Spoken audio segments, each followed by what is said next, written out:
GS smart class में आप सभी का स्वागत है। मैं ताजिब हुसैन पुनः एक बार अगले प्रैक्टिस सेट में कुल 100 प्रश्नों को लेकर पुनः हाजिर हूँ। आज हम लोग इस प्रैक्टिस सेट में कुल 100 प्रश्नों को हल करेंगे।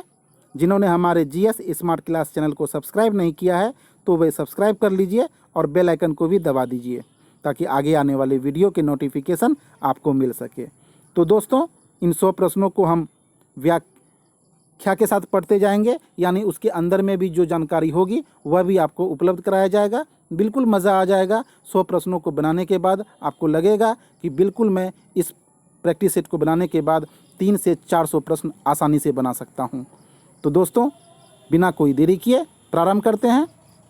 आज का पहला प्रश्न है, सिंधु घाटी लिपि की सूचना किस स्रोत से ज्ञात होती है? उस स्रोत का नाम बताना है। इसका उत्तर क्या हो जाएगा? बिल्कुल, इसका उत्तर हो जाएगा मुहर। यानी सिंधु घाटी लिपि की सूचना जिस स्रोत से मालूम होती है वह है मुहर। सिंधु घाटी की लिपि, अगर बात यहाँ प्रश्न में आ गई है लिपि, तो जान लीजिए सिंधु घाटी के लिपि को चित्रात्मक लिपि कहते हैं। कौन सा लिपि पूछा गया प्रश्न है? चित्रात्मक लिपि कहते हैं। यह चित्रात्मक लिपि आज के देवनागरी लिपि से अलग है। आज हम लोग बाएं से दाएं लिखते हैं, लेकिन यह चित्रात्मक लिपि जो है वह दाएं से बाएं लिखी जाती थी, जिस प्रकार उर्दू लिखी जाती है। तो बिल्कुल आप लोग समझ गए होंगे। और यह चित्रात्मक लिपि अभी तक पढ़ा नहीं जा सका है। आगे बढ़ते हैं। प्रश्न संख्या 2 है, गुटनिरपेक्ष आंदोलन की सन 1961 में हुई बैठक की अध्यक्षता किसने की थी? इसका उत्तर क्या होगा? बिल्कुल, इसका उत्तर होगा मार्शल टीटो। मार्शल टीटो ने 1961 में हुई बैठक की अध्यक्षता की थी। ये मार्शल टीटो कौन थे? यूगोस्लाविया के राष्ट्रपति थे। कहाँ के थे? यूगोस्लाविया के राष्ट्रपति थे। याद रखिएगा, यूगोस्लाविया। गुटनिरपेक्ष आंदोलन जो है यह का पहला सम्मेलन कहाँ हुआ था? बेलग्रेड में हुआ था 1961 ईस्वी में। इसमें जवाहरलाल नेहरू, यूगोस्लाविया के राष्ट्रपति मार्शल टीटो और मिस्र के राष्ट्रपति नासिर का बहुत बड़ा योगदान था। इसका मुख्यालय कहाँ है? अगर पूछा जाए गुटनिरपेक्ष आंदोलन का मुख्यालय कहाँ है, तो काठमांडू, नेपाल के काठमांडू में है। वर्तमान में इसमें 122 सदस्य देश हैं, 122। मुख्यालय कहाँ? काठमांडू में। आगे बढ़ते हैं। तीसरा प्रश्न देखते हैं, गुटनिरपेक्ष आंदोलन के प्रथम सम्मेलन जो 1961 ईस्वी में बेलग्रेड में संपन्न हुआ था, कितने देशों के प्रतिनिधियों ने भाग लिया? यहाँ तो प्रश्न में ही सब कुछ दे दिया गया है। प्रथम सम्मेलन कहाँ हुआ?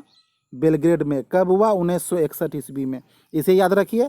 और इसमें कितने देशों के प्रतिनिधियों ने भाग लिया था? इसका उत्तर हो जाएगा 25 देशों के प्रतिनिधि ने इसमें भाग लिया था। चौथा प्रश्न, किस सिख गुरु को जहांगीर ने मृत्यु दंड दिया? इसका उत्तर क्या हो जाएगा? बिल्कुल, अर्जुन देव। सिखों के 5वें गुरु थे। कमे गुरु थे जो अर्जुन देव? 5वें गुरु थे। याद रखिएगा, इसी अर्जुन देव ने सिखों के धार्मिक ग्रंथ आदि ग्रंथ, धार्मिक ग्रंथ क्या है सिखों का? आदि ग्रंथ की रचना की। याद रखिएगा, आदि ग्रंथ की रचना किसने की थी? अर्जुन देव ने की थी। सिखों के 5वें गुरु। इसे जहांगीर ने मृत्युदंड दे दिया। आखिर क्यों जहांगीर ने इसे मृत्युदंड दिया था? तो याद रखिएगा, जहांगीर का सबसे बड़ा पुत्र क्या नाम था? खुसरो। जहांगीर का सबसे बड़ा पुत्र खुसरो था। खुसरो ने अपने पिता के खिलाफ विद्रोह कर दिया था और इस खुसरो की सहायता अर्जुन देव ने कर दी थी। अगर मुगल बादशाह के खिलाफ जो बगावत करता है, अगर उनके खिलाफ कोई सहायता करता है तो उसे भी बगावती माना जाता है। इसी कारण जहांगीर ने अर्जुन देव को मृत्युदंड दे दिया था, अपने बेटा का साथ देने के कारण। अगला प्रश्न है, कौटिल्य का संबंध किस विश्वविद्यालय से था? कौटिल्य नाम तो सुने होंगे। कौटिल्य की रचना क्या है? अर्थशास्त्र। मौर्य काल के संबंधित है। तो कौटिल्य का संबंध किस विश्वविद्यालय से था? इसका सही जवाब होगा तक्षशिला। कहाँ से था? तक्षशिला से था। छठा प्रश्न देखते हैं, निम्नलिखित में से किसने मुगल काल में ऐतिहासिक विवरण लिखा? इसका सही जवाब होगा गुलबदन बेगम। गुलबदन बेगम ने मुगल काल में ऐतिहासिक विवरण लिखा। उस विवरण का नाम है हुमायूं नामा। क्या है? हुमायूं नामा। हुमायूं नामा में हुमायूं की जानकारी है। ये गुलबदन बेगम हुमायूं के बारे में कैसे लिख लेती है? तो गुलबदन बेगम हुमायूं की बहन है। अकबर के कहने पर गुलबदन बेगम ने हुमायूं के जीवन पर पुस्तक लिखी जिसका नाम है हुमायूंनामा। अगला प्रश्न है, सिराजुद्दौला के साथ अंग्रेजों ने कौन सी संधि की थी? इसका सही जवाब क्या होगा? बिल्कुल, अलीनगर की संधि। कौन सी संधि? अलीनगर की संधि। यह अलीनगर की संधि कब हुई थी? याद रखिएगा, 9 फरवरी 1757, 9 फरवरी 1757 को अलीनगर की संधि अंग्रेज और सिराजुद्दौला के बीच में हुआ था। अगला प्रश्न, सती प्रथा का निषेध किस वर्ष किया गया? सती प्रथा एक प्राचीन काल से चली आ रही प्रथा थी जिसमें पति के मृत्यु पर पत्नी को उसके चिता पर जिंदा जला दिया जाता था या जलना पड़ता था। इस प्रथा का निषेध किस वर्ष किया गया? इसका सही जवाब क्या होगा? बिल्कुल, सी नंबर 1829 ईस्वी में। कब किया गया? 1829 ईस्वी में। याद रखिएगा, governor general Lord William Bentinck ने नियम 17, कौन नियम? नियम 17 के तहत सती प्रथा को समाप्त किया। सती प्रथा को समाप्त करने का मुख्य प्रयास किसने किया था? राजा राम मोहन राय ने। किसने किया था? राजा राम मोहन राय ने सती प्रथा का विरोध किया था। एक बात और याद रखिएगा कि राजा राधाकांत देव, एक नाम याद रखिएगा सती प्रथा के संबंध में है, राजा राधाकांत देव। राजा राधाकांत देव ये ऐसे व्यक्ति थे जिन्होंने सती प्रथा का समर्थन किया था। जब लॉर्ड विलियम बेंटिक ने सती प्रथा को समाप्त कर दिया तब इन्होंने एक धर्म सभा बनाया था। क्या नाम बनाया था? धर्म सभा। राजा राधाकांत देव ने धर्म सभा का स्थापना किया था 1830 ईस्वी में, और इस सभा का स्थापना करने का उद्देश्य था सती प्रथा का समर्थन करना। अगर भारत के किसी भाग में देखा जाए तो सती प्रथा को सबसे पहले अल्बुकर्क ने गोवा में प्रतिबंध किया था, लेकिन पूरे भारत में कब किया गया? 1829 ईस्वी में। आगे बढ़ते हैं। पूना पैक्ट, पूना समझौता गांधी और किसके मध्य हुआ था? इसका सही जवाब होगा बिल्कुल अंबेडकर के बीच में। पूना पैक्ट गांधी और अंबेडकर के बीच में हुआ था। इसके बारे में भी थोड़ी सी कहानी है, उसे जान लेते हैं। यह पूना पैक्ट जो हुआ था 1932 में हुआ था। किस में हुआ था? 32 में हुआ था। गांधी जी पूना के जेल में बंद थे, पूना के यरवदा जेल में। किस जेल में? यरवदा जेल में बंद थे। याद रखिएगा, गांधी जी पूना के यरवदा जेल में बंद थे और इधर अंबेडकर ने मैकडॉनल्ड अवार्ड को स्वीकार कर लिया था। मैकडॉनल्ड अवार्ड को स्वीकार कर लिया था, जिस अवार्ड के तहत यानी कि दलित को भी पृथक निर्वाचन का अधिकार दिया गया था। तब गांधी जी जेल में ही भूख हड़ताल पर बैठ गए थे।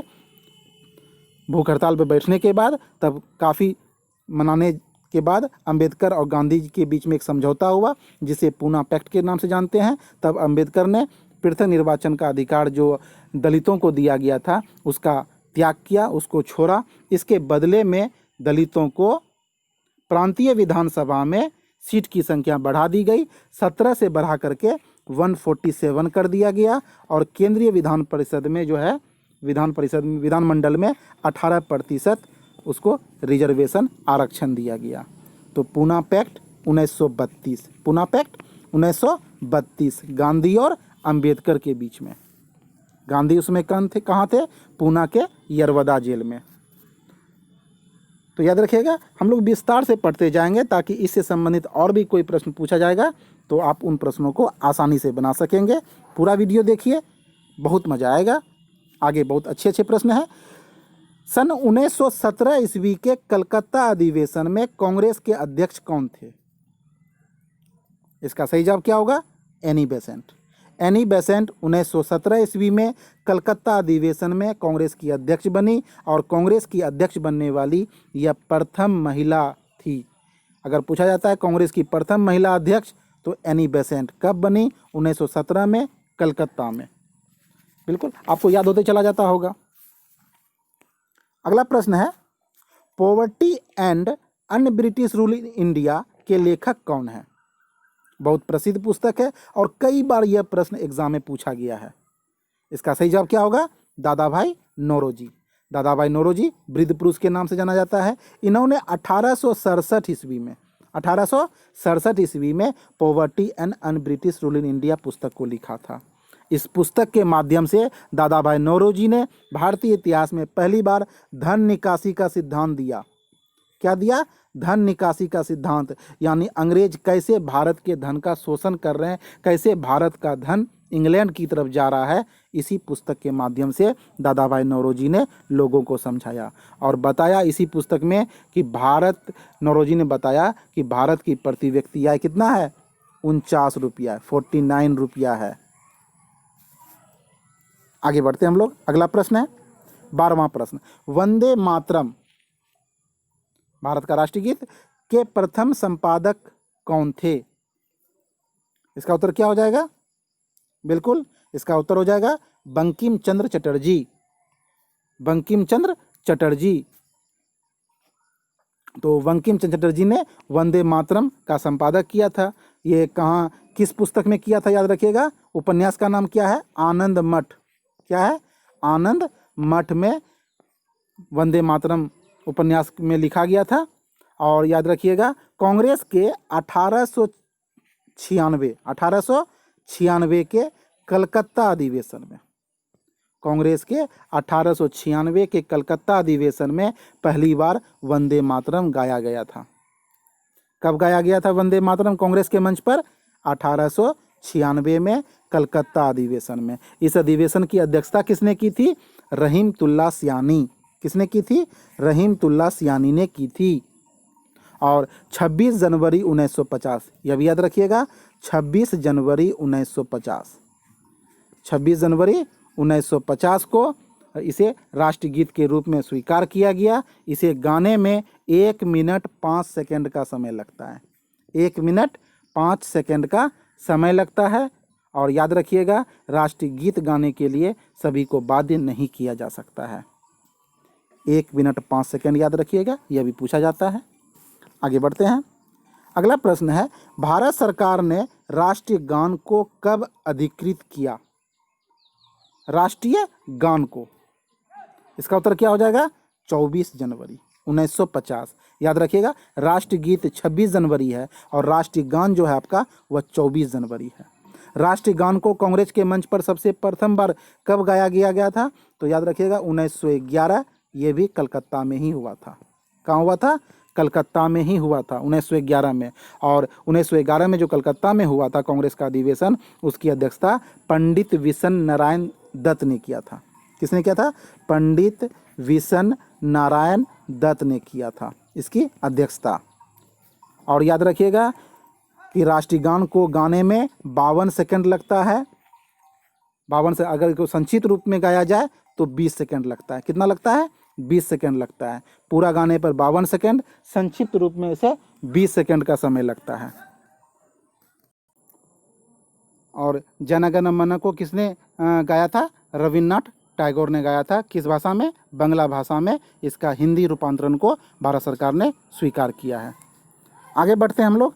अगला प्रश्न है, अगला प्रश्न 14वां प्रश्न है, कह रहा है Hindustan socialist Republic army HSRA का गठन किसने किया था? इसका उत्तर क्या हो जाएगा? इसका उत्तर हो जाएगा चंद्रशेखर आज़ाद ने। देखिएगा कई गाइड पुस्तक में इसका उत्तर भगत सिंह दिया हुआ है, लेकिन ऑथेंटिक बुक में इसका उत्तर चंद्रशेखर आज़ाद दिया हुआ है। इसलिए HSRA का गठन किसने किया था? चंद्रशेखर आज़ाद ने किया था। इसके बारे में थोड़ा सा बता देते हैं। काकोरी षड्यंत्र केस आपको मालूम होगा। काकोरी षड्यंत्र कांड जो हुआ था, मात्र एक बचा फरार व्यक्ति चंद्रशेखर आज़ाद के नेतृत्व में क्रांतिकारियों का दल 1928 ईस्वी में, कब? 1928 ईस्वी में दिल्ली के फिरोज शाह कोटला मैदान में बैठक हुई थी और उसी बैठक में HSRA का गठन किया गया था चंद्रशेखर आज़ाद के द्वारा। कई पुस्तक छोटी गाइड सब में इसका उत्तर भगत सिंह दिया हुआ है, लेकिन ऑथेंटिक बुक में इसका उत्तर चंद्रशेखर आज़ाद दिया हुआ है। आगे बढ़ते हम लोग। अगला प्रश्न क्या है? उच्चतम न्यायालय में भारत की प्रथम महिला न्यायाधीश कौन थी? इसका सही जवाब होगा बिल्कुल M फातिमा बीबी। एम फातिमा बीबी सुप्रीम कोर्ट की प्रथम महिला न्यायाधीश थी। 16वां नंबर प्रश्न, भारतीय संविधान में मूल कर्तव्य के प्रावधान की संतुष्टि किस आयोग ने की थी? यानी भारत के मूल संविधान में क्या कहते हैं, मौलिक कर्तव्य नहीं था, बाद में इसे जोड़ा गया, किस आयोग की सिफारिश पर? इसका आंसर क्या होगा? बिल्कुल इसका आंसर हो जाएगा सरदार स्वर्ण सिंह समिति। क्या हो जाएगा? सरदार स्वर्ण सिंह समिति के सिफारिश के आधार पर इसे जोड़ा गया। कब? 42वां संविधान संशोधन 1976 के द्वारा। याद रखिएगा, 42वां संविधान संशोधन 1976 के द्वारा भारतीय संविधान में भाग 4 का को अनुच्छेद 51 को में इसे जोड़ा गया। याद रखिएगा, यह कहाँ के संविधान से लिया गया है? सोवियत संघ के संविधान, रूस के संविधान से लिया गया है। कहाँ से लिया गया है? रूस के संविधान से लिया गया है। और इसे किस अनुच्छेद के तहत जोड़ा गया? तो याद रखिएगा, अनुच्छेद 51 को कई बार इसमें पूछा गया है। प्रारंभ में जिस समय इसको जोड़ा गया उस समय मौलिक कर्तव्य की संख्या कितनी थी? 10 थी। कितनी थी?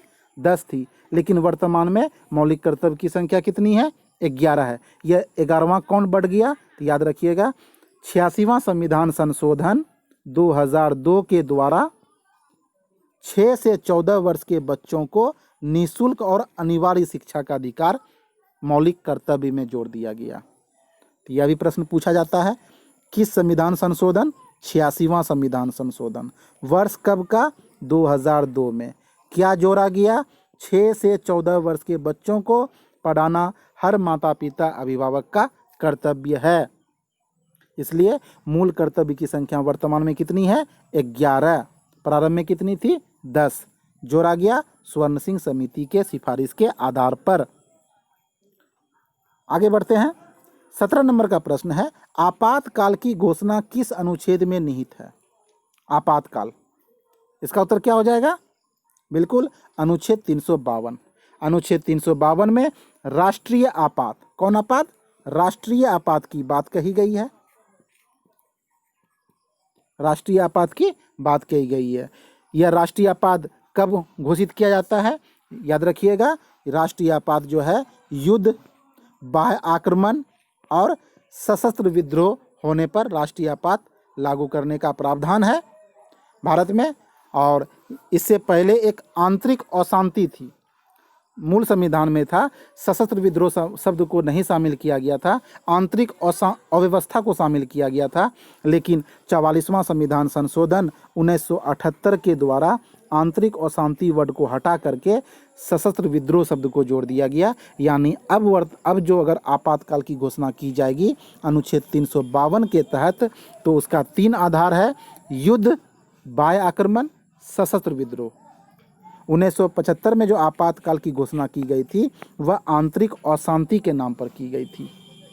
जरूरत नहीं थी उस समय आपातकाल की, लेकिन आंतरिक अशांति के नाम पर इसे आपातकाल को थोपा गया था। इसलिए आगे चलकर 44वें संविधान संशोधन 1978 के द्वारा आंतरिक अशांति वर्ड को हटा दिया गया और सशस्त्र विद्रोह शब्द को जोड़ दिया गया।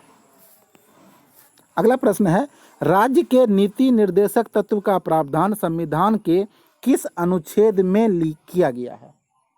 किस अनुच्छेद में किया गया है? इसका सही जवाब क्या होगा? इसका सही जवाब होगा बिल्कुल 36 से 51 में। किस में किया गया? 36 से 51 में। राज्य के नीति निर्देशक तत्व संविधान के किस में है? भाग 4 में। भाग 4 में है, 36 से 51 के बीच में है। याद रखिएगा, हमारे संविधान में राज्य के नीति निर्देशक तत्व को शामिल करने का उद्देश्य क्या है? कल्याणकारी राज्य की अवधारणा।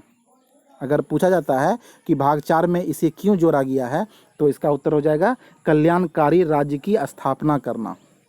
कल्याणकारी राज्य की स्थापना करना इसका उद्देश्य है। यह आयरलैंड के संविधान से लिया गया है। कहाँ से? आयरलैंड। याद रखिएगा, आयरलैंड के संविधान से लिया गया है राज्य के निर्देशक तत्व, और इसे वैधानिक अधिकार प्राप्त नहीं है। 36 से 51 के बीच में जो भी प्रावधान दिए गए हैं उसको वैधानिक अधिकार प्राप्त नहीं है। यानी इसके लिए आप किसी भी कोर्ट का दरवाज़ा नहीं खटखटा सकते हैं। कोर्ट इस पर आपको आपके पक्ष में निर्णय दे भी सकती है, नहीं भी दे सकती है, यानी न्यायालय द्वारा इसे लागू नहीं किया जा सकता है। आगे बढ़ते हैं। भारत के किस राज्य में सबसे पहले पंचायती राज प्रारंभ किया गया? भारत के किस राज्य में सबसे पहले पंचायती राज प्रारंभ किया गया? इसका उत्तर क्या होगा? बिल्कुल इसका उत्तर होगा राजस्थान। याद रखिएगा, राजस्थान के नागौर जिला, कौन जिला? नागौर जिला। राजस्थान के नागौर जिला में 2 अक्टूबर, डेट यह है 2 अक्टूबर, गांधी जी की जयंती थी, 2 अक्टूबर 1959 को प्रथम पंचायत का गठन किया गया राजस्थान के नागौर में।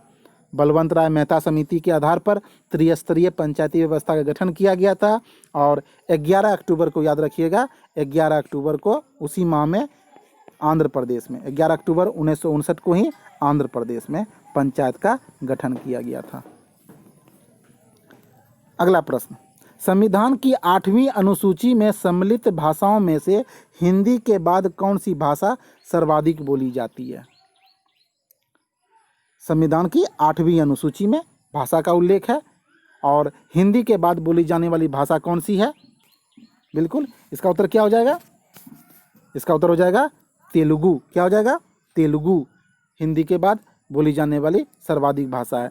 मूल संविधान में 8वीं अनुसूची में 14 भाषाएं थी। बाद में 1967 में सिंधी को जोड़ा गया, फिर 1992 में 3 भाषा जोड़ा गया, कौन? नेपाली, मणिपुरी, कोंकणी, और फिर आगे चलकर 2003 में 4 भाषा जोड़ा गया, बोडो, डोगरी, मैथिली, संथाली।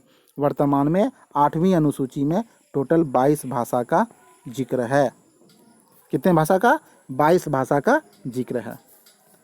आगे बढ़ते हैं हम लोग। 11वें वित्त आयोग के अध्यक्ष हैं, यहाँ प्रश्न में होगा थे। 11वें वित्त आयोग के अध्यक्ष कौन थे? इसका उत्तर क्या हो जाएगा? एम खुसरो। कौन थे? एम खुसरो 11वें वित्त आयोग के अध्यक्ष थे। इसका वित्त आयोग का समय क्या था? 2000 से लेके 2005 के बीच। आगे बढ़ते हैं। अगला प्रश्न है, प्रथम वित्त आयोग के अध्यक्ष कौन थे? प्रथम वित्त आयोग के अध्यक्ष कौन थे? इसका उत्तर क्या होगा? बिल्कुल इसका उत्तर केसी नियोगी। प्रथम वित्त आयोग के अध्यक्ष केसी नियोगी थे। वित्त आयोग का गठन अनुच्छेद 280 के तहत किया जाता है। किसके तहत? अनुच्छेद 280 के तहत किया जाता है। प्रथम वित्त आयोग का गठन 1951 में किया गया था। 1951 में किया गया था। अगला प्रश्न, भारत के उच्चतम न्यायालय के प्रथम मुख्य न्यायाधीश कौन थे? इसका सही जवाब क्या होगा? बिल्कुल एच.जे. कानिया। कौन थे? एच.जे. कानिया उच्चतम न्यायालय के प्रथम मुख्य न्यायाधीश थे। नेक्स्ट प्रश्न, भारत के प्रथम उपराष्ट्रपति कौन थे? भारत के प्रथम उपराष्ट्रपति कौन थे? इसका सही उत्तर क्या हो जाएगा? डॉक्टर सर्वपल्ली राधाकृष्ण। डॉक्टर सर्वपल्ली राधाकृष्ण भारत के प्रथम उपराष्ट्रपति थे। नेक्स्ट, भारत के प्रथम उप प्रधानमंत्री कौन थे? उप प्रधानमंत्री कौन थे? इसका सही जवाब क्या होगा? बिल्कुल इसका उत्तर हो जाएगा सरदार वल्लभ भाई पटेल। सरदार वल्लभ भाई पटेल प्रथम उप प्रधानमंत्री थे। नेक्स्ट, भारतीय अर्थव्यवस्था में निम्न क्षेत्रों में कौन सा पूर्णतः निजी क्षेत्र है? यानी सरकार के अंदर में नहीं है, पूरी तरह से निजी हाथों में है। इसका उत्तर हो जाएगा बिल्कुल कृषि। क्या होगा? कृषि। अगला प्रश्न, भारत के किस राज्य में साक्षरता प्रतिशत सर्वाधिक है? इसका उत्तर क्या होगा? बिल्कुल सही, केरल। केरल का साक्षरता प्रतिशत सभी राज्यों में अधिक है। कौन सा रंग, पूछा जा रहा है, कौन सा रंग मूल रंग के अंतर्गत नहीं आता है? याद रखिएगा, नहीं आता है, नहीं को घेरिए। इसका उत्तर क्या हो जाएगा? बिल्कुल इसका उत्तर हो जाएगा काला। याद रखिएगा, लाल, हरा और नीला जो है मूल रंग है। मूल रंग को हम प्राथमिक रंग के नाम से भी जानते हैं। 29 नंबर का प्रश्न, 9वीं पंचवर्षीय योजना में आर्थिक विकास दर कितना लक्षित था? इसका उत्तर क्या होगा? 7%। क्या होगा? नवीं पंचवर्षीय योजना में आर्थिक विकास लक्ष्य 7% था। अगला प्रश्न, द्वितीय पंचवर्षीय योजना का मुख्य उद्देश्य क्या था? द्वितीय पंचवर्षीय योजना का उद्देश्य क्या था? इसका उद्देश्य था बिल्कुल औद्योगिक विकास। औद्योगिक विकास यानी औद्योग को डेवलप करना ही इसका विकास उद्देश्य था। यही कारण था कि भिलाई, याद रखिएगा, भिलाई कहाँ है? छत्तीसगढ़ में अभी है। भिलाई इस्पात संयंत्र, दुर्गापुर इस्पात संयंत्र कहाँ है? बंगाल में। और राउरकेला इस्पात संयंत्र, राउरकेला उड़ीसा में है, राउरकेला इस्पात संयंत्र। तो तीन हो गया, भिलाई, दुर्गापुर, राउरकेला। इस तीनों इस्पात संयंत्र का जो निर्माण हुआ वह द्वितीय पंचवर्षीय योजना काल में ही हुआ है। भिलाई सोवियत संघ रूस के सहयोग से, दुर्गापुर ब्रिटेन के सहयोग से और राउरकेला जर्मनी के सहयोग से स्थापित हुआ। जबकि प्रथम पंचवर्षीय योजना में कृषि पर ध्यान दिया गया और द्वितीय पंचवर्षीय योजना में औद्योगिक विकास पर बल दिया गया। अगला प्रश्न, भारत में IRDP कब प्रारंभ हुआ? इसका सही उत्तर क्या हो जाएगा? इसका सही उत्तर हो जाएगा 1980। कब हो जाएगा? 1980। बढ़ते हम लोग अगला प्रश्न की ओर। कौन सी नदी सुंदरवन डेल्टा बनाती है? सुंदरवन की डेल्टा बनाती है। इसका उत्तर हो जाएगा गंगा नदी। गंगा नदी और ब्रह्मपुत्र नदी दोनों मिल करके सुंदरवन डेल्टा का निर्माण करती है। तो इसमें ब्रह्मपुत्र नदी ऑप्शन में नहीं है, गंगा नदी है, इसलिए आंसर क्या होगा? गंगा नदी। अगला प्रश्न, अगला प्रश्न है, निम्नलिखित में से कौन सा युग्म सुमेलित नहीं है? नहीं को घेरिए। चाय का उत्पादन सबसे ज़्यादा असम में होता है, बिल्कुल सही है। चावल का उत्पादन बिहार में होता है, यह गलत है। रबर का उत्पादन केरल में होता है, सही है। उत्तर प्रदेश गेहूं, यह भी सही है। तो नहीं पूछा जा रहा है, उत्तर क्या हो जाएगा? यह चावल सबसे बेसी कहाँ होता है? चावल का उत्पादन सबसे ज़्यादा पश्चिम बंगाल में होता है। अगला प्रश्न है, हनुमंतराव समिति किस सिफारिश से, किस उद्योग से संबंधित है? उनकी सिफारिश किस उद्योग से संबंधित है या थी? इसका उत्तर क्या होगा? बिल्कुल, हनुमंतराव समिति का जो सुझाव था वह उर्वरक उद्योग के संबंध में था। किस उद्योग के संबंध में? उर्वरक उद्योग के संबंध में। अगला पुस्तक है द इनसाइडर। क्या है? The insider. तो द इनसाइडर पुस्तक के लेखक कौन है? इसका उत्तर क्या हो जाएगा? बिल्कुल, इसका उत्तर हो जाएगा PV नरसिम्हा राव। कौन है? PV नरसिम्हा राव। PV नरसिम्हा राव के बारे में थोड़ी जानकारी प्राप्त कर लेते हैं। यह भारत के प्रधानमंत्री पद को सुशोभित किए हैं। प्रधानमंत्री के काल में PV नरसिम्हा राव जब प्रधानमंत्री थे, इन्हीं के काल में 1991 में, कब? 1991 में नई आर्थिक नीति की शुरुआत हुई थी। नई आर्थिक नीति, भारत में नई आर्थिक नीति की शुरुआत 1991 में हुई थी। उस समय भारत के प्रधानमंत्री PV नरसिम्हा राव थे। नई आर्थिक नीति की 3 प्रमुख अवयव थे। वो अवयव 3 कौन कौन से थे? बिल्कुल, वह 3 अवयव थे, निजीकरण, उदारीकरण और विश्वव्यापीकरण। आगे बढ़ते हम लोग। 36 नंबर का प्रश्न है, माई लाइफ स्ट्रगल पुस्तक के लेखक कौन है? इसके उत्तर क्या हो जाएंगे? बिल्कुल, इसके उत्तर हो जाएंगे माई लाइफ स्ट्रगल पुस्तक के लेखक जो हैं वह सीमांत गांधी है। कौन है? सीमांत गांधी है। सीमांत गांधी को हम लोग खान अब्दुल गफ्फार खां के नाम से भी जानते हैं। खान अब्दुल गफ्फार खां के, और एक नाम है इनका बादशाह खां। याद रखिएगा, बादशाह खां के नाम से भी इसे जाना जाता है। बादशाह खां के नाम से भी इसे सीमांत गांधी को जाना जाता है। आगे बढ़ते हैं। अगला प्रश्न है, भैंसा सिंगी नामक जनजाति किस राज्य में पाई जाती है? भैंसा सिंगी नामक जनजाति किस राज्य में पाई जाती है? इसका सही उत्तर होगा नागालैंड। क्या होगा? नागालैंड में। अगला प्रश्न है 38 नंबर का, बिहार स्थापना दिवस कब मनाया जाता है? इसका सही जवाब क्या होगा? बिल्कुल, 1 अप्रैल को। बिहार हर साल 1 अप्रैल को स्थापना दिवस मनाता है, क्योंकि 1 अप्रैल 1912 को बिहार बंगाल से अलग होकर एक स्वतंत्र प्रांत बना था। अगला प्रश्न है, भारत रत्न से सम्मानित प्रथम व्यक्ति कौन थे? भारत रत्न से सम्मानित प्रथम व्यक्ति कौन थे? इसका उत्तर हो जाएगा बिल्कुल सी राजगोपालाचारी, सी राजगोपालाचारी। आगे बढ़ते हैं। अगला प्रश्न है, फिल्म टाइटैनिक के एडिटर कौन हैं? फिल्म टाइटैनिक के एडिटर कौन हैं? इसका उत्तर हो जाएगा जेम्स कैमरॉन। क्या होगा? बी नंबर इसका आंसर हो जाएगा जेम्स कैमरॉन। 41 नंबर का प्रश्न, निम्नलिखित में से कौन सा युग्म सुमेलित नहीं है? तो याद रखिएगा, नहीं पूछा जा रहा है, घेरिए नहीं को ताकि आप गलत न बना सकें। थल सेना दिवस 15 जनवरी बिल्कुल सही है। वायुसेना दिवस 8 अक्टूबर बिल्कुल सही है। नौसेना दिवस 4 अक्टूबर ये भी सही है।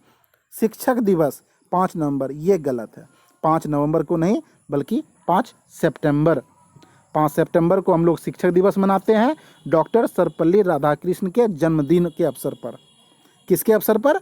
डॉक्टर सर्वपल्ली राधाकृष्ण के जन्मदिन के अवसर पर हम लोग प्रत्येक वर्ष 5 सितंबर को शिक्षक दिवस के रूप में मनाते हैं। अगला प्रश्न है, अंडे में कौन सा विटामिन नहीं होता है? फिर पूछा जा रहा है नहीं। इसका उत्तर क्या होगा? बिल्कुल विटामिन सी नहीं होता है। विटामिन सी खट्टे खाने योग्य पदार्थ में होता है, जो खाने में स्वाद लगता है उसमें विटामिन सी होता है। अंडा में विटामिन सी नहीं होता है। अगला प्रश्न देखते हैं। अगला प्रश्न है, पदार्थ का सबसे छोटा कण जो स्वतंत्र रूप में अस्तित्व में रह सकता है और जिसमें मूल पदार्थ के सभी गुण मौजूद रहते हैं उसे क्या कहते हैं? यानी स्वतंत्र रूप में रहता है और उसमें गुण भी मौजूद रहते हैं, उसे क्या कहते हैं? बिल्कुल उसे अणु कहते हैं। क्या कहते हैं? अणु कहते हैं। नेक्स्ट प्रश्न देखते हैं हम लोग 44 नंबर का। विश्व में कार्बन डाइऑक्साइड का सबसे बड़ा उत्सर्जक देश कौन सा है? CO2 का। CO2 का सबसे बेसी उत्सर्जन कौन सा देश करता है? इसका उत्तर हो जाएगा बिल्कुल संयुक्त राज्य अमेरिका। संयुक्त राज्य अमेरिका विश्व में सबसे ज़्यादा CO2 का उत्सर्जन करता है। 45 नंबर का प्रश्न है, निम्नलिखित में से कौन सा मानव के लिए उपयोगी है? मानव के लिए उपयोगी है। इसका उत्तर हो जाएगा केचुआ। बिल्कुल किसानों के लिए केचुआ बहुत लाभदायक होता है, भूमि की उर्वरता शक्ति को बढ़ाता है। अगला प्रश्न, उपग्रह में से अंतरिक्ष यात्री को आकाश का रंग कैसा दिखाई देता है? इसका उत्तर क्या होगा?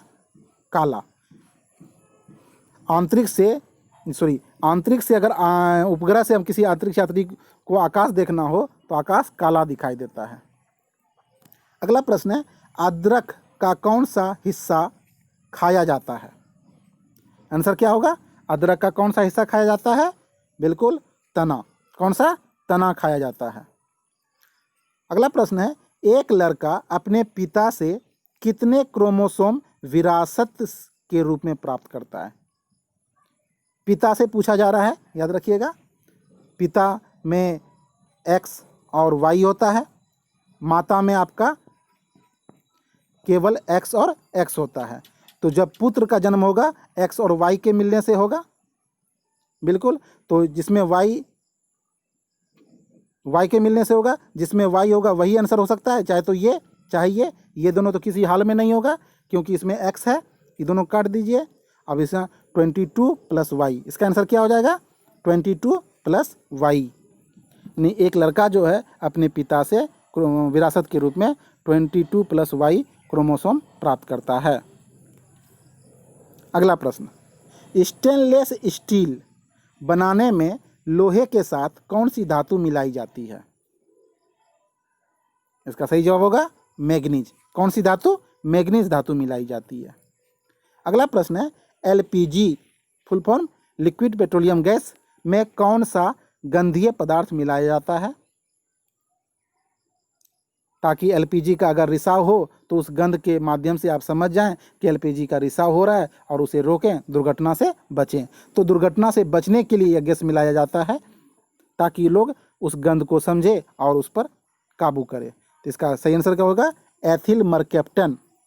इसका आंसर हो जाएगा A नंबर, एथिल मरकैप्टन गंधीय पदार्थ मिलाया जाता है। इस पदार्थ को मिलाने का उद्देश्य सिर्फ यही है, उसके रिसाव को समझना कि रिसाव हो रहा है, सावधानी बरतना। आगे बढ़ते हैं। 51 नंबर का प्रश्न है, विश्व का सबसे बड़ा पेट्रोलियम कुआं कर्नल ड्रेक द्वारा पेंसिल्वानिया संयुक्त राज्य अमेरिका के टाइटस विले नामक स्थान पर कब खोदा गया? बिल्कुल, इसका उत्तर क्या हो जाएगा 51 नंबर का? इसका उत्तर हो जाएगा 1859। क्या हो जाएगा 1859 में। आगे बढ़ते हैं। 52 नंबर का प्रश्न है, किसी चुंबक को गर्म करने से उसके चुंबकत्व पर क्या असर पड़ता है? अगर किसी चुंबक को हम गर्म करते हैं तो उस पर चुंबकत्व पर क्या प्रभाव पड़ेगा? वह नष्ट हो जाएगा। क्या हो जाएगा? नष्ट हो जाता है। आगे बढ़ते हैं। 53 नंबर का प्रश्न, निम्नलिखित में से कौन सा बायोगैस में उपस्थित नहीं है? बायोगैस में उपस्थित नहीं है। इसका आंसर क्या हो जाएगा? बिल्कुल क्लोरीन। क्लोरीन बायोगैस में उपस्थित नहीं है। मीथेन होता है, हाइड्रोजन सल्फाइड भी होता है, कार्बन डाइऑक्साइड भी होता है, क्लोरीन नहीं होता है। अगला प्रश्न है, बल की एसआई मात्रक, कौन मात्रक? एसआई इकाई क्या है? बल की एसआई इकाई क्या है? इसका उत्तर हो जाएगा न्यूटन। क्या हो जाएगा? न्यूटन। 1 न्यूटन बराबर, याद रखिएगा, 1 न्यूटन बराबर 10 पावर 5 डाइन होता है। 1 न्यूटन बराबर 10 पावर 5 डाइन होता है। अगला प्रश्न है, आँख के किस भाग पर वस्तु का प्रतिबिंब बनता है? बिल्कुल, आँख के किस भाग पर? रेटिना, यानी दृष्टिपटल। क्या होगा? दृष्टिपटल। इसे ही हम रेटिना भी कहते हैं। ऑप्शन में रेटिना भी दे सकता है, याद रखिएगा, रेटिना या दृष्टिपटल। 56 नंबर का प्रश्न है, पेड़ पौधे दिन में कौन सी गैस छोड़ते हैं दिन के समय? इसका सही उत्तर होगा बिल्कुल ऑक्सीजन। पेड़ पौधे दिन के समय ऑक्सीजन गैस छोड़ते हैं, रात के समय कार्बन डाइऑक्साइड छोड़ते हैं। इसलिए कहा जाता है रात के समय किसी बड़े पेड़ के नीचे नहीं सोना चाहिए, क्योंकि वहाँ पर ऑक्सीजन की मात्रा कम हो जाती है और कार्बन डाइऑक्साइड की मात्रा बढ़ जाती है, क्योंकि कार्बन डाइऑक्साइड पेड़ पौधे रात में छोड़ते हैं, दिन में वे ऑक्सीजन गैस को छोड़ते हैं। अगला प्रश्न है, कास्टिक सोडे का रासायनिक नाम क्या है? कास्टिक सोडे के रासायनिक नाम क्या है? इसका आंसर क्या होगा? Sodium hydrochloride. D number. क्या होगा? सोडियम हाइड्रोक्लोराइड कास्टिक सोडा का रासायनिक नाम है। अगला प्रश्न 58 नंबर का, किस क्रिया द्वारा पौधे सूर्य के प्रकाश में क्लोरोफिल की मदद से भोजन तैयार करते हैं? आपको मालूम है पेड़ पौधे जो हैं क्लोरोफिल की मदद से अपना भोजन बनाते हैं। क्या कहलाता है? प्रकाश संश्लेषण। प्रकाश संश्लेषण यह क्रिया का नाम हो गया। तो प्रकाश संश्लेषण के माध्यम से ही पेड़ पौधे अपना भोजन बनाते हैं। मानव शरीर में यूरिया की अधिकतम मात्रा किसमें पाई जाती है? मानव शरीर में यूरिया की अधिकतम मात्रा किसमें पाई जाती है? इसका उत्तर क्या होगा? बिल्कुल मूत्र में। किसमें पाई जाती है? मूत्र में। मूत्र के बारे में थोड़ी जानकारी आप लोग को बता दें। मूत्र एक अम्लीय, मूत्र क्या होता है? अम्लीय द्रव है, यानी कि मूत्र अम्लीय है। इसका पीएच मान कितना होता है? मूत्र का पीएच मान 6 होता है। कितना होता है? याद रखिएगा, मूत्र का पीएच मान 6 होता है, इसलिए ये अम्लीय होता है। इसका रंग पीला होता है। आप जानते हैं मूत्र का रंग क्या होता है? पीला होता है। पीला क्यों होता है? तो मूत्र में उपस्थित वर्णक यूरोक्रोम के कारण। किसके कारण? याद रखिएगा, यूरोक्रोम के कारण मूत्र का रंग पीला होता है। यह भी कई बार पूछा गया है, किसके कारण मूत्र का रंग पीला होता है? यूरोक्रोम। और यूरोक्रोम का निर्माण कैसे होता है अगर पूछा जाए तो यूरोक्रोम का निर्माण हीमोग्लोबिन के विखंडन से होता है। हीमोग्लोबिन के विखंडन से यूरोक्रोम का निर्माण होता है। अगला प्रश्न 60 नंबर का है, स्वप्न वासव दत्ता के लेखक कौन है? स्वप्न वासव दत्ता के लेखक कौन है? इसका उत्तर क्या हो जाएगा? भास। स्वप्न वासव दत्ता के लेखक भास हैं। भास की रचना स्वप्न वासव दत्ता। अगला प्रश्न है, राजा खारवेल का नाम किस लेख के साथ जुड़ा है? राजा खारवेल का नाम किस लेख के साथ जुड़ा है? इसका सही जवाब क्या होगा? बिल्कुल हाथी गुम्फा अभिलेख। कौन होगा? हाथी गुम्फा अभिलेख। हाथी गुम्फा अभिलेख जो है यह इस अभिलेख के मिलने के बाद यह मालूम चलता है कि कलिंग पर आक्रमण करने वाला पहला शासक नंद वंश का शासक महापद्म नंद था। कौन था? महापद्म नंद था। इससे पहले हम लोग जानते थे कि कलिंग मतलब उड़ीसा पर आक्रमण करने वाला पहला शासक अशोक था, लेकिन हाथी गुम्फा अभिलेख मिलने के बाद यह पढ़ाया जाने लगा, यह लोग जानने लगे कि कलिंग पर आक्रमण करने वाला पहला शासक महापद्म नंद था। तो यह हाथी गुम्फा अभिलेख किसका है? खारवेल का है। अगला प्रश्न है, खजुराहो मंदिर स्थापत्य के निर्माण में सहयोगी कौन थे? इसका जवाब होगा बिल्कुल चंदेल। कौन सहयोगी थे? चंदेल। आगे बढ़ते हैं। अगला प्रश्न है, विजयनगर के राजा कृष्णदेव राय ने गोलकुंडा का युद्ध किस राजा के साथ लड़ा था? इसका उत्तर क्या हो जाएगा? बिल्कुल इसका उत्तर हो जाएगा ए नंबर, कुली कुतुब शाह।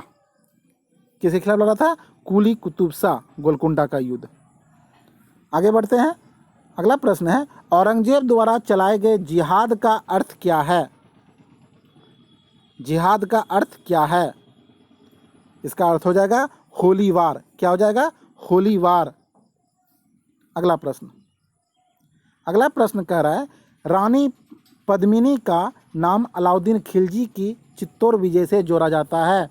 उनके पति का क्या नाम था? यानी पद्मिनी के पति का नाम पूछा जा रहा है। इसका उत्तर हो जाएगा राणा रतन सिंह। राणा रतन सिंह। पद्मिनी के सुंदरता की चर्चा एक पुस्तक है, जयसिंह की रचना पद्मावत। क्या नाम है? याद रखिएगा, जयसिंह की रचना पद्मावत है। पद्मावत इसी पद्मिनी के कहानी को उसमें लिखा गया है, इसलिए पुस्तक का नाम पद्मावत पड़ा। तो जयसिंह की रचना पद्मावत, उसी पुस्तक में यह बताया गया है कि रानी पद्मिनी की सुंदरता के खिलाफ अलाउद्दीन काफ़ी मुख हो गए थे और उन्होंने रतन सिंह के क्षेत्र चित्तौड़ पर आक्रमण कर दिया था। लेकिन अन्य समकालीन इतिहासकार इस तरह की बातों का उल्लेख कहीं नहीं करते हैं। ये परवर्ती काल के इतिहासकार हैं जयसिंह, और उन्होंने अपने रचना में इस बात का उल्लेख किया है। आगे बढ़ते हैं। 1921 ईस्वी का मोपला आंदोलन, कौन आंदोलन? मोपला आंदोलन किस आंदोलन की शाखा थी? इसका सही उत्तर क्या होगा? बिल्कुल खिलाफत आंदोलन। नहीं, खिलाफत नहीं होगा, असहयोग हो जाएगा, क्योंकि असहयोग ऑल इंडिया स्तर पर हुआ था कांग्रेस के द्वारा। 1921 ईस्वी का मोपला आंदोलन जो है वह किस आंदोलन की शाखा थी? तो आंसर हो जाएगा असहयोग आंदोलन। असहयोग आंदोलन 1920 में प्रारंभ हुआ था और 5 फरवरी 1922 तक चली थी। 5 फरवरी 1922 तक चली थी। इसी बीच में मोपला आंदोलन हो रहा है। यह केरल का आंदोलन था। कहाँ का था? मोपला आंदोलन जो था वह केरल का एक आंदोलन था। यह कृषक आंदोलन था, यह भी याद रखिएगा, यह कृषक आंदोलन था। यानी ऊंच नीच की भावना वहाँ ज़्यादा हो गई थी, अमीर और गरीब के बीच में दूरियां बढ़ गई थी। इसी कारण यह विद्रोह हुआ था। मोपला विद्रोह का नेता कौन था? अली मुस्लियार। यह भी याद रखिएगा, कई बार पूछा गया है। मोपला आंदोलन का नेता कौन था? अली मुस्लियार। अली मुस्लियार। इसे सांप्रदायिक आंदोलन बनाने का प्रयास अंग्रेजों द्वारा किया गया था। आगे बढ़ते हैं। अगला प्रश्न है, जगदीशपुर के जमींदार कौन थे? जगदीशपुर के जमींदार कौन थे? इसका सही उत्तर क्या होगा? जगदीशपुर के जमींदार कुंवर सिंह थे। जगदीशपुर के जमींदार कुंवर सिंह थे। अगला प्रश्न, भगत सिंह, राजगुरु, सुखदेव को फांसी किस मार्च को दी गई थी? किस मार्च को दी गई थी? तो याद वर्ष तो आपका 1931 हो जाएगा। क्या हो जाएगा? 1931। 23 मार्च 1931 याद रखिएगा। 23 मार्च 1931 को सुखदेव, राजगुरु और भगत सिंह को फांसी दी गई थी। सॉन्डर्स की हत्या के केस में फांसी दी गई थी। किस केस में? यह भी याद रखिएगा, सॉन्डर्स की हत्या केस में। सॉन्डर्स हत्या केस में इन तीनों को फांसी दी गई थी 23 मार्च 1931 को। अगला प्रश्न है, लंदन में जनरल डायर को किसने गोली मारी? जनरल डायर को किसने गोली मारी? इसका उत्तर हो जाएगा उधम सिंह। किसने मारी थी? उधम सिंह ने 1940 ईस्वी में। कब मारी थी? 1940 ईस्वी में। लंदन का एक हॉल है, उस हॉल का नाम क्या है? याद रखिएगा, कैक्सटन हॉल। कौन सा हॉल? कैक्सटन हॉल में जनरल डायर की हत्या कर दी गई थी। इसी जनरल डायर ने जलियांवाला बाग हत्याकांड में निहत थे हजारों लोगों पर गोलियां चला दी थी। तो उधम सिंह ने उसकी हत्या 1940 में की थी। अगला प्रश्न है, भारतीय राष्ट्रीय कांग्रेस के संस्थापक क्या थे? तो संस्थापक थे कौन? याद रखिएगा, A.O. ह्यूम थे। तो A.O. ह्यूम क्या थे? तो याद रखिएगा, इसका आंसर हो जाएगा असैनिक कार्यकर्ता। क्या थे? असैनिक कार्यकर्ता थे। भारतीय राष्ट्रीय कांग्रेस के संस्थापक A.O. ह्यूम जो थे वह असैनिक कार्यकर्ता थे। इसका उत्तर हो जाएगा असैनिक कार्यकर्ता। अगला प्रश्न, स्वराज पार्टी का गठन किसकी अध्यक्षता के बाद, असफलता के बाद हुआ? स्वराज पार्टी का गठन कब हुआ था? 1923 में। कब हुआ था? 1923 में। तो किसकी असफलता के बाद हुआ था, पूछा जा रहा है। इसका उत्तर हो जाएगा बिल्कुल असहयोग आंदोलन। असहयोग आंदोलन सफल नहीं हो सका था जब असहयोग आंदोलन 5 फरवरी 1922 को हिंसात्मक हो गई थी। याद रखिएगा, 5 फरवरी 1922 को हिंसात्मक हो गई थी। कहाँ पर? चोरी चोरा कांड, उत्तर प्रदेश, गोरखपुर जिला। तो गांधी जी ने इस आंदोलन को बीच में ही रोक दिया था। यह आंदोलन असफल हो गई थी। इस आंदोलन के असफल हो जाने के बाद जब 1922 में कांग्रेस का अधिवेशन गया में हो रहा था, तब यानी कि विधान परिषद में भारतीयों को जाना चाहिए कि नहीं जाना चाहिए, भाग लेना चाहिए कि नहीं लेना चाहिए, आगे जो चुनाव होने वाले हैं वो चुनाव भारतीय लड़ेंगे कि नहीं लड़ेंगे, इस पर विवाद हो गया। जिस कारण मोतीलाल नेहरू और चित्तरंजन दास नाराज होकर कांग्रेस छोड़ के चले गए और इलाहाबाद में 1923 में स्वराज पार्टी का गठन किया। तो किसने किया? याद रखिएगा, मोतीलाल नेहरू और चित्तरंजन दास, CR दास ने मिल करके 1923 में स्वराज पार्टी का गठन किया था इलाहाबाद में। पूरा विस्तार से आपको बताया जाता है, आपको याद हो जाएगा। अगर एक बार नहीं होता है तो 2 बार वीडियो देखिए, निश्चित रूप से आप 100 प्रश्नों को आसानी से याद कर लीजिएगा। अगला प्रश्न है, INA की स्थापना कहाँ हुई? INA की स्थापना कहाँ हुई? बिल्कुल, INA की स्थापना सिंगापुर में हुई। कहाँ हुई? सिंगापुर में हुई। याद रखिएगा, INA की स्थापना 1943 में हुई, 1943 में हुई। सुभाष चंद्र बोस ने इसकी स्थापना सिंगापुर में की थी। अगला प्रश्न है, अखिल भारतीय खिलाफत सम्मेलन जो कि 1919 में हुआ, उसके अध्यक्षता किससे चुना गया था? उसका अध्यक्ष किसे चुना गया था? इसका उत्तर क्या होगा? अखिल भारतीय खिलाफत सम्मेलन 1919, इसका उत्तर हो जाएगा महात्मा गांधी। क्या हो जाएगा? महात्मा गांधी इसके अध्यक्ष चुने गए थे। याद रखिएगा, यह सम्मेलन कहाँ हुआ था? दिल्ली में हुआ था। कहाँ हुआ था? दिल्ली में हुआ था। आगे बढ़ते हैं हम लोग। अगला प्रश्न है, 1908 ईस्वी में बाल गंगाधर तिलक को कितने वर्षों की जेल हुई? कितने वर्षों की जेल हुई? इसका उत्तर होगा 6 वर्ष। 6 वर्ष की बाल गंगाधर तिलक को सजा हुई थी। सजा होने का कारण क्या था? तो केसरी में प्रकाशित, केसरी किसका है? केसरी बाल गंगाधर तिलक का एक पत्र है केसरी। केसरी में प्रकाशित लेखों के आधार पर राजद्रोह का मुकदमा चलाकर इन्हें 6 वर्ष का सजा दी गई थी। इसे सजा में कहाँ भेजा गया था? याद रखिएगा, मांडले जेल। कहाँ भेजा गया था? मांडले जेल में भेजा गया था, जो वर्मा में है। कहाँ है मांडले जेल? वर्मा में है। और इसी मांडले जेल में रह करके तिलक ने एक पुस्तक लिखा जिसका नाम है गीता रहस्य। क्या नाम है? गीता रहस्य। तो उसी मांडले जेल में रह करके बाल गंगाधर तिलक ने गीता रहस्य नामक पुस्तक लिखी। पत्रकारिता के क्षेत्र में जेल जाने वाले तिलक पहले भारतीय थे। पत्रकारिता के क्षेत्र में ये जाने वाले पहले भारतीय थे। आगे बढ़ते हैं। अगला प्रश्न है, 1857 के विद्रोह का बिहार में 15 जुलाई 1857 से 20 जनवरी 1958 तक कहाँ केंद्र था? इसका उत्तर क्या होगा? बिल्कुल, बिहार में 1857 का विद्रोह का केंद्र जगदीशपुर था, जिसका नेतृत्व कुंवर सिंह कर रहे थे।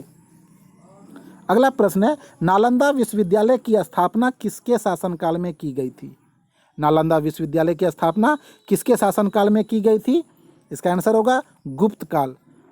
शासक कौन था? कुमारगुप्त। याद रखिएगा, शासक कुमारगुप्त के शासनकाल में नालंदा विश्वविद्यालय की स्थापना हुई थी।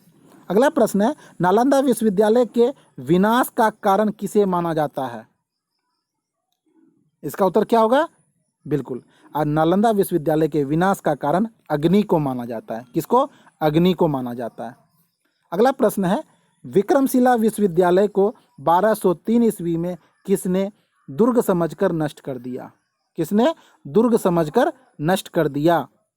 इसका उत्तर होगा बख्तियार खिलजी। क्या होगा? बख्तियार खिलजी।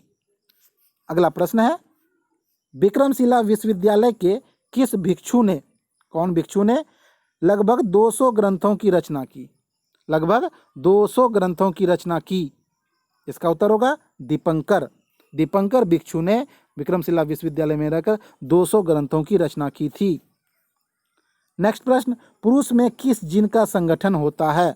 अभी हम लोग पूछे ऊपर पढ़े हैं, पुरुष में किस जीन का संगठन होता है? XY।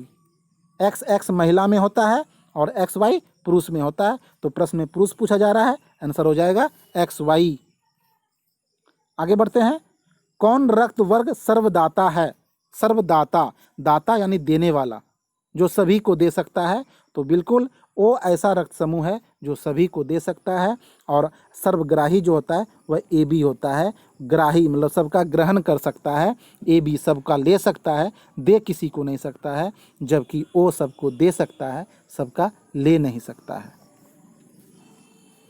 अगला प्रश्न है, प्रकाश संश्लेषण की क्रिया कब होती है? प्रकाश संश्लेषण की क्रिया कब होती है? बिल्कुल आपको मालूम होगा, प्रकाश संश्लेषण की क्रिया सूर्य की रोशनी में होती है। इसलिए आंसर क्या हो जाएगा? इसका आंसर हो जाएगा दिन में। क्या हो जाएगा? दिन में। आगे बढ़ते हैं। अगला प्रश्न है, भारत के किस राज्य में चांदी नहीं पाई जाती है? चांदी नहीं पाई जाती है। इसका उत्तर हो जाएगा आंध्र प्रदेश। कहाँ? आंध्र प्रदेश में नहीं पाई जाती है।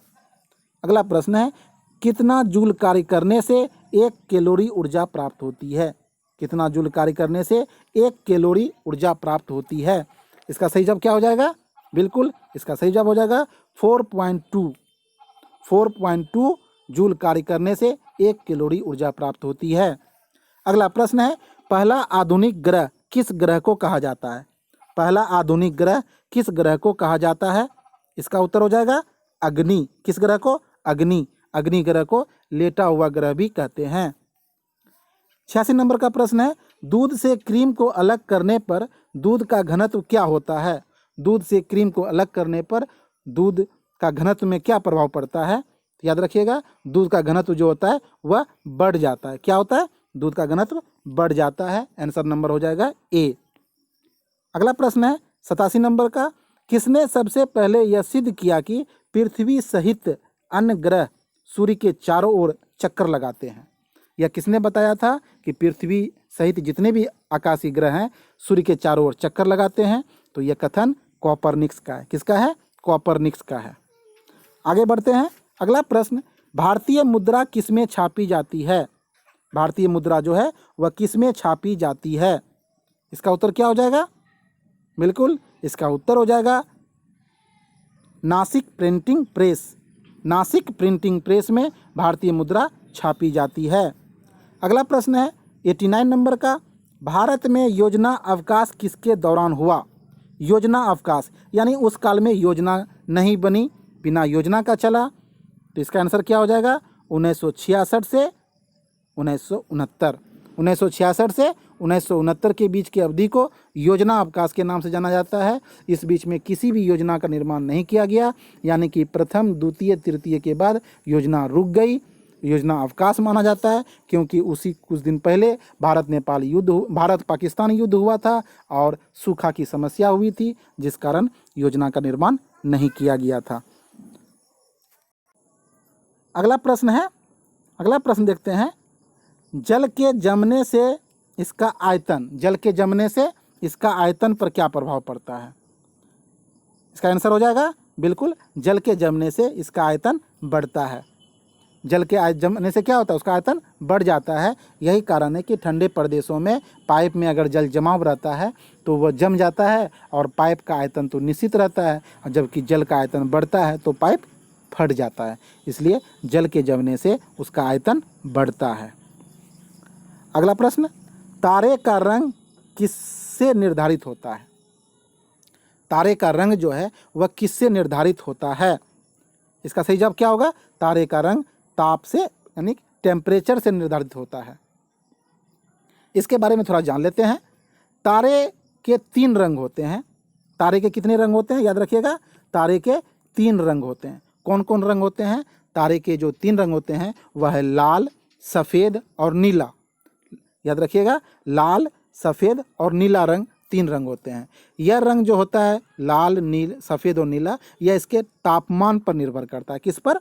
यही तापमान पर निर्भर करता है। जिसका पृष्ठ तनाव अपेक्षाकृत निम्न होता है, यानी पृष्ठ तनाव कम होता है, उसका रंग लाल होता है।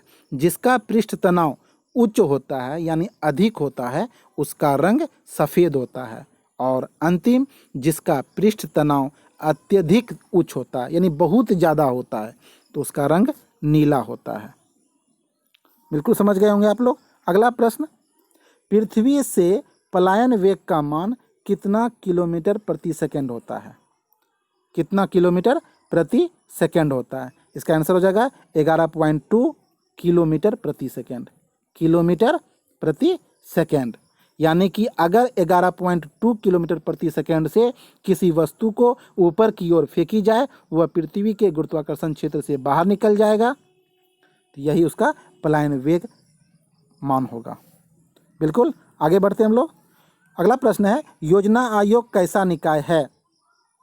कैसा निकाय यानी कि था, अभी तो है नहीं। योजना आयोग कैसा निकाय था? इसका आंसर क्या हो जाएगा? परामर्शदाता। कैसा निकाय था? परामर्शदाता निकाय था। अगला प्रश्न है, ग्रांड कैनियन क्या है?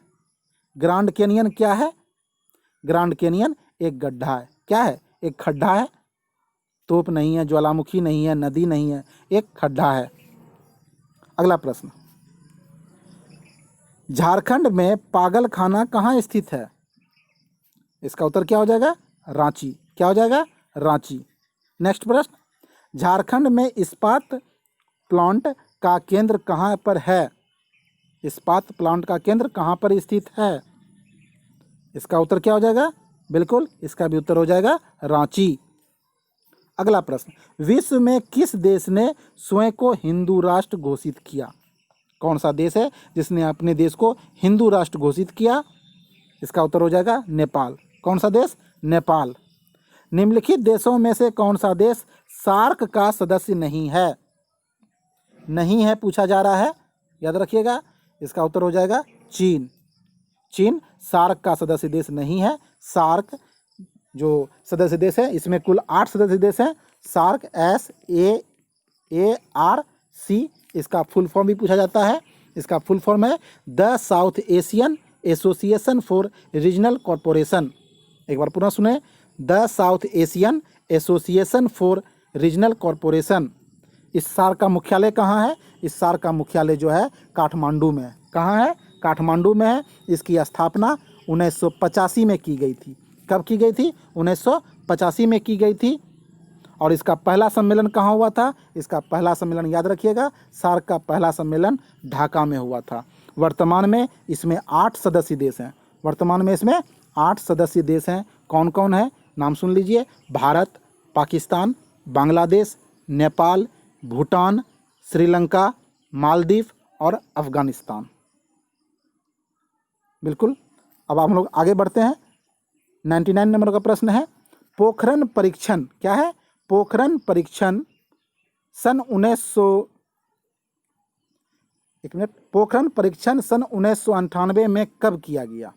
याद रखिए, 1998 पूछा जा रहा है। यह प्रथम बार नहीं है, ये दूसरी बार है। प्रथम बार नहीं है। प्रथम परीक्षण कब हुआ था? 1974 में हुआ था। याद रखिएगा, प्रथम परीक्षण 1974 में हुआ था। यह 1998 का पूछ रहा है आपसे, किस तारीख को हुआ था? तो इसका याद रखिएगा, यह हो गया 11 मई। इसका आंसर क्या हो जाएगा? 11 मई 1998 को हुआ था। 11 मई और 13 मई को, 11 मई और 13 मई को हुआ था, इसलिए इसमें ऑप्शन में 11 मई है। आंसर हो जाएगा 11 मई। पहला परीक्षण आपका हुआ था 18 मई। पहला परीक्षण जो हुआ था वह 18 मई को हुआ था और ईस्वी था 1974। यह पोखरण कहाँ है? पोखरण राजस्थान के जैसलमेर जिला में, राजस्थान के जैसलमेर जिला में। 6वां प्रश्न, अंतिम प्रश्न है, निम्नलिखित में से कौन सा नरमपंथियों में नहीं थे? नरमपंथी में नहीं थे यानी कौन गर्मपंथी थे? तो गर्मपंथी में इसका आंसर हो जाएगा बिल्कुल डी नंबर, बाल गंगाधर तिलक गर्मपंथी में आते थे, बाकी अन्य सभी नरमपंथी में जाने जाते थे। नरमपंथी और गर्मपंथी के संबंध में वीडियो दिया गया है कांग्रेस पार्टी को लेकर के, आप लोग वहां से देख सकते हैं। और ये जो अभी हम लोग प्रैक्टिस सेट बनाए 7वां प्रैक्टिस सेट, इसका PDF मैं दे दूंगा, आप लोग वहां से भी इसे लोड कर सकते हैं। तो दोस्तों हमारा वीडियो ये कैसा लगा आपने ज़रूर बताइए। वीडियो थोड़ी लंबी हो जाती है क्योंकि व्याख्या समेत बताया जाता है। हमारे इस वीडियो को लाइक कीजिए, सब्सक्राइब कीजिए, दोस्तों में शेयर कीजिए। धन्यवाद।